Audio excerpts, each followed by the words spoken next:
Hello guys, welcome to my channel. आज snacks में बच्चों को नूडल्स खाने का मन कर रहा था तो मैंने उनके लिए बनाया गार्लिक चाउमीन।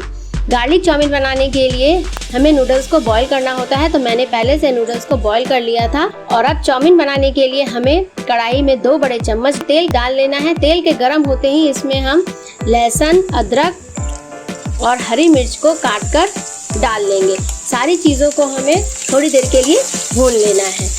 जैसे ये भुन जाए इसमें हम डालेंगे एक मीडियम साइज का प्याज, जिसको मैंने बारीक काट लिया था। इसे भी डालकर हम थोड़ी देर तक भूनेंगे। प्याज को हमें ज़्यादा नहीं भूनना है, हल्का सा क्रंची ही रखना है। इसके साथ आप चाहें तो यहाँ पे और भी कोई सब्जियाँ डाल सकते हैं। मैंने नहीं डाला क्योंकि मेरे बच्चों को चाउमीन में ज़्यादा सब्जियाँ पसंद नहीं है। तो अब इसमें हम ऐड कर लेंगे बॉईल किए हुए नूडल्स और उसके बाद हम अच्छी तरह से इनको फ्राई करेंगे। 2 मिनट तक भूनने के बाद इसमें हम डालेंगे सॉसेज में मैं सबसे पहले डाल रही हूँ ग्रीन चिली सॉस। इसके बाद मैं डालूंगी सोया सॉस। यहाँ पर आप चाहें तो थोड़ा सा काले मिर्च को भी कूट कर आप डाल सकते हैं।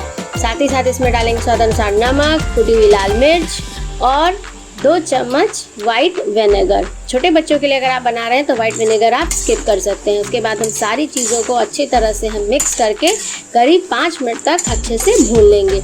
हाई फ्लेम पे हमें चाउमीन को भूनना है, तभी इसका टेस्ट अच्छा आएगा। ज़्यादातर चाइनीज रेसिपीज़ को हाई फ्लेम पे ही भूनना होता है। तो ये लीजिए, तैयार हो गई हमारी गार्लिक चाउमीन, जो कि देखने में लाजवाब लग रही है और खाने में बहुत ही मज़ेदार है। अगर आप इस तरह से सिंपल सी गार्लिक चाउमीन बनाते हैं तो बच्चों को बहुत ज़्यादा पसंद आएगी और हमेशा उनको खाने का मन करेगा। तो मिलते हैं नेक्स्ट वीडियो में, तब तक के लिए बाय बाय। अगर आपको हमारा ये वीडियो पसंद आया है तो इसे लाइक, शेयर एंड सब्सक्राइब ज़रूर कर लें।